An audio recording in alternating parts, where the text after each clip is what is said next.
Good morning, men. Welcome to Tuesday, April 14th notes. Today we're moving on to section 8.1. It's called the geometric mean in our textbook, but I would like to talk to you guys about ratios and proportions before we get to the geometric mean. So what is a ratio? A ratio is a comparison of two numbers by division.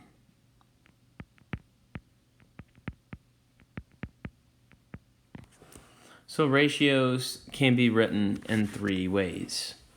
Since I said it is by division, I could say it is A divided by B, so like a fraction bar.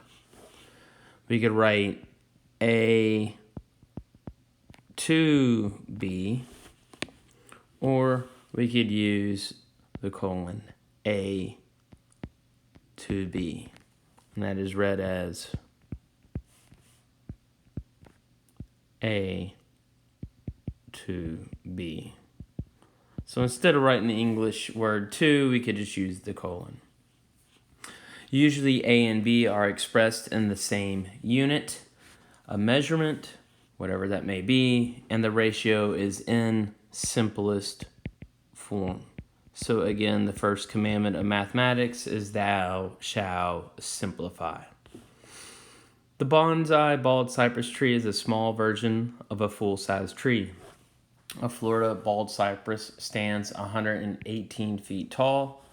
I want to know what is the ratio of the height of the bonsai tree to the full-size tree. Well, if I was to write out my ratio, I have 118 feet over 15 inches. And that is the height of the bonsai or Florida bald cypress to the bonsai tree. So I need to flip these. So it's asking me what is the ratio of the height of the bonsai to the full-size tree. So let's just flip it. So that's 15 inches over 118 feet. And there's an issue here. They're not in the same unit. So I need to compare either in inches or in feet. So I'm just going to go on and take this 118 and times it by 12 to get it in terms of inches. So when I do, I have 15 inches here. 118 times 12 is 1,416 inches. So now I need to think, are there any numbers in common between these two? And so 15 and 1,416, yeah, there's something that's common, and that is the number 3. So if I look, I'm going to say 5 times 3 is 15. And if I do 472 times 3, that is 1,416 inches. Notice these 3's will cancel out. So my ratio, is 5 inches over 472 inches. So the ratio of the height of the bonsai tree to the full-size tree is 5 inches to 472 inches. We're going to look at several examples now about using ratios. And it's telling me that the measure of two supplementary angles, so when we see supplementary, we're going to think they add up to 180 degrees, are in the ratio of 1 to 4. What are the angle measures? Okay, well, if that's the case, men, this is real simple. We don't know what they are. We just know that they simplify to 1 to 4. So that means I don't know what its angle measure is, so x is going to be an angle measure. And then that means if that angle is x, then the other one is 4x. So x plus 4x has to equal 180 degrees. Again, where did I get the x? Right here. And then that means this guy is 4 times as big as x. And because they're supplementary, I set them equal to 180. So that means 5x equals 180. I divide both sides by 5. and we get that x is equal to 36. So one of the angles is 36 degrees. And if I know that that guy is 36, I multiply it by 4, and I get that the other angle is 144 degrees. Example number 3. Let's say in the measure of two complementary angles. Okay, so complementary we know is 90 degrees, are in the ratio of 1 to 3. So again, this guy is x because I don't know its measure, but the other one is 3 times as big. So we're going to say x plus 3x, and we're going to set it equal to 90 this time. So x plus 3x is 4x. 4x is 90. I divide both sides by 4, and 90 divided by 4 is 22.5. Pardon me. So if that angle is 22.5 degrees, then all you have to do is take the other one and multiply it by 3, and you get 67.5 degrees. Example number 4. The lengths of the sides of the triangle are in the extended ratio of 3, 5, and 6, and the perimeter of the triangle is 98. What is the length of the longest side? I don't know which each side is, but I do know this guy is 3 times as big, plus one that is 5 times as big, plus the last leg that's 6 times as big, and that has to equal 98 inches. So 3x plus 5x plus 16x is 14x. 14x equals 98. I take 98 and I divide it by 14, and we get that x is equal to 7. So that's the value of x. And if I look at these, which leg is going to be the longest side? Well, it's going to be the one that is 6 times x. So 6 times x, so 6 times 7 is 42 inches. All right, last example. The length of the sides in the triangle are in the extended ratio of 4 to 7 to 9. The perimeter is 60. What are the lengths of the sides here? So 4x plus 7x plus 9x. That must equal 60. So we get 13x, so 4x plus 7x is 11x plus 9x, that's 20x. I was going to go about it a different way, but I decided against it. So 20x is equal to 60. We divide both sides by 20, and we get that x equals 3. So now what is side 1? It doesn't matter, just pick one. So 4 times 3 is 12. 7 times 3, that's 21. And 9 times 3 is 27. And if you add all those up, 12 plus 21 plus 27, you better get 60. And you could show that they do indeed add up to be 60. If two ratios are equivalent, meaning they are equal, you can write an equation stating that they are equal. This equation is called a proportion. The first and last numbers in a proportion are what we call the extremes. So if I look over here, letter A, letter D, these are the extremes. The middle two numbers are the means. So letter B and letter C are the means. So again, mean, that is a mean. This is extreme, and this is extreme. Many of you have heard the cross product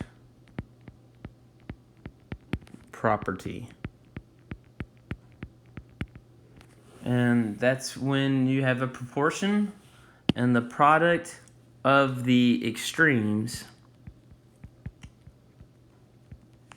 equals the product of the means. And that's how we'll solve proportions. So if I take a look at my first example, or example number 6, about solving a proportion, I'm going to cross multiply. So we get 6 times 4. That is equal to 5 times x. 6 times 4 is 24. 24 equals 5x. Now in order to solve, I divide both sides by 5. So x is 24 over 5, which you guys like to say 4.8. In example 7, we're going to look at this as the quantity y plus 4. So that guy is going to be multiplied by 3. So it is 3 times the quantity y plus 4. And that is equal to 9 times y. Those two get multiplied. So now I have to distribute. This is where most people will make their mistake. They forget to distribute to both terms. So you get 3y plus 12. That is equal to 9y. In order to solve, I need to get my like terms on one side. So I subtract 3y from both sides. 12 equals 6y. And we divide both sides by 6 so that y is equal to 2. Let's look at example number 8. Very similar to example number 6. We're going to take 9 times 14, and that is going to be equal to 2 times a. And 9 times 14 is 126. That equals 2a. I divide 126 by 2, and I get that a is 63. Looking at example number 9, again, this is going to be very similar to example number 7. I'm going to get the quantity m plus 1 times 3, so 3 times m plus 1, that is equal to 15 times m. I need to distribute to both terms, so I get 3m plus 3, that equals 15m. I need to slow down right here. This is where some young men make their mistakes. In the past, I want to subtract my 3m from both sides, and I get that 3 is equal to 12m. And this is where I say men will make the mistakes, because 12 is the one that's associated with the variable m. I need to divide both sides by 12, not 3. So divide both sides by 12. So 3/12 is m. But we know we're not finished because 3/12 is 1/4. So m is 1/4. So we just got done solving a proportion, and there are a special type of proportions, and they're called geometric means. That's when the means of a proportion are the same number. So when the means are the same number, that is called the geometric mean of the extremes. So if you take a look here, the means will be the same number. So they're going to be x. So this is going to be the setup that you're going to need to know. And that setup is right here. If you talk about a geometric mean, that's my setup. So now we're going to get a quantity that's being squared. So x times x is x squared. So you get x squared is equal to the product a times b. And then to solve, you take the square root of both sides. So x will be the square root of the product a times b, or the product of my extremes. So it says to find the geometric mean between 2 and 50. So again, since I know that this is a geometric mean, the setup is going to be such that I'm going to place my x's where the means are, and then it matters not where you put the 2 and the 50. So know that when you cross multiply here, you get that x squared is equal to 100. And now in order to solve, I have to take the square root of both sides. So I get that x equals the square root of 100, and I know that the square root of 100 is 10. If I can't take the square root, I'm fine with you guys just leaving it as whatever the product is. I could ask you what to round to for future reference. So looking again, example number 11, I need to find the geometric mean between 3 and 12. So I'm going to say 3 was the first number, x, that is x over 12. Here I have to cross multiply again, so I get that x squared is equal to 36. I need to take the square root of both sides to solve for x. So we get that x is equal to the square root of 36, and the square root of 36 is 6. All right, example number 12. Find the geometric mean between 3 and 25. So we saw some nice examples. This is what Mr. No is talking about, just leaving your answer as a square root here. I think some of you guys could go on and see that when you take 3 and times it by 25, we get that x squared is equal to 75. So, all right, well, I got to take the square root, and I'm going to get that x is equal to the square root of 75. And if I type that in on my calculator, I'm going to get a irrational number. So it's okay if I asked you guys, what is this bad boy to the nearest hundredth? You would say, Mr. No, x is approximately 8.66. If I said, what is it to the nearest tenth? Then you would say x is approximately 8.7. So just be able to know which one to round to. This is the hundredth, and this is the tenth. You could just leave your answer as the square root of 75 for right now. All right, now find the geometric mean between 6 and 48. So again, I've got to make sure I do my setup right. So 6 and 8 are my extremes. X squared equals 48. X is going to equal the square root of 48. And this time I'm just going to say, what is that to the nearest tenth? So that is 6.9. That's to the nearest tenth. So gentlemen, thank you for your attention today. Please check Schoology for your homework.